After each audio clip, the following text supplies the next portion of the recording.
Saya Tauriko melanjutkan dari diskusi kita yang lalu tentang konflik Laut Cina Selatan. Apa dampak dan implikasi dari konflik tersebut untuk negara kedaulatan Republik Indonesia ke depan? Kalau seandainya konflik tersebut memanas dan menjadi wadah atau sebab musabab perang global. Saya melihat konflik tersebut akan memberikan dampak tekanan yang cukup dramatis bagi pertahanan Indonesia. Karena yang jelas jika terjadi kontak senjata dengan skala besar di wilayah tersebut, kita melihat banyak sekali penduduk-penduduk sipil yang tinggal di seputaran wilayah konflik yang akan mencari tempat untuk mereka bernaung secara aman. Dan sangat memungkinkan negara Republik Indonesia menjadi wilayah yang cukup aman untuk eksodus atau korban-korban perang di seputaran wilayah konflik Laut Cina Selatan. Kalau seandainya konflik tersebut tidak merembet sampai ke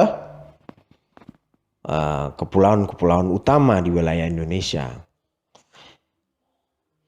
Yang harus pemerintah Indonesia perhatikan adalah agar kita selalu mengantisipasi the worst skenario. Seandainya konflik itu merembet. Nah, kalau merembet tentunya harus ada pemetaan wilayah.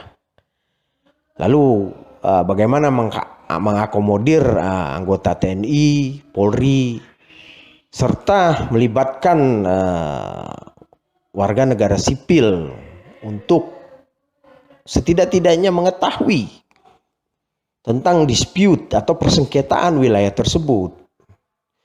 Sehingga publik ini diedukasi, disampaikan info-info yang valid tanpa harus menakutkan publik.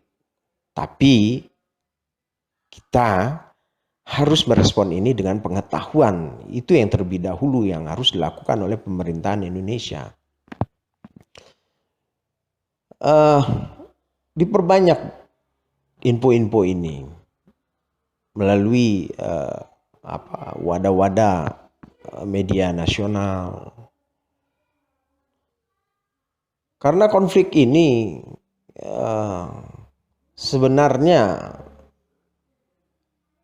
dapat menempatkan Indonesia dalam bargain position yang cukup menguntungkan jika kita dapat memanfaatkan suasana dan kondisi organisasi regional seperti ASEAN. Ya, tidak dapat dipungkiri bahwa ASEAN itu adalah sebuah wadah yang dimotor engine-kan oleh Indonesia dari awal dan hingga sekarang tetap Indonesia mempunyai bargain position. Jangan sampai Indonesia lepas akomodir delegasi kekuatan dari organisasi ASEAN. Jangan sampai itu terjadi. Nah, di sini saya sangat menyarankan pemerintah untuk mengkaji ulang tentang keberadaan Indonesia dalam posisi diplomasi di organisasi tersebut. Saya melihat memang ada kekurangan di tengah pandemi corona ini karena kecenderungan untuk kita merujukkan agar suara ASEAN itu bersatu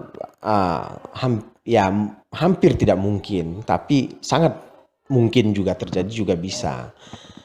Ya, hampir tidak mungkin karena logik fakta mengatakan bahwa setiap negara lagi sangat sibuk mengatasi pandemi corona di wilayah masing-masing. Seperti Indonesia hari ini sangat sibuk memilih antara PSBB atau ekonomi harus berjalan as usual, semaksimal mungkin. Nah, ini menjadi jadar atau bantalan-bantalan, tantangan-tantangan Indonesia ke depan. Apakah Indonesia dapat menyatukan visi dan misi ASEAN tersebut? Nah, untuk basic analisis hari ini saya rasa dapat kita simpulkan bahwa Indonesia harus menarik peran yang lebih penting dalam ASEAN. Terima kasih.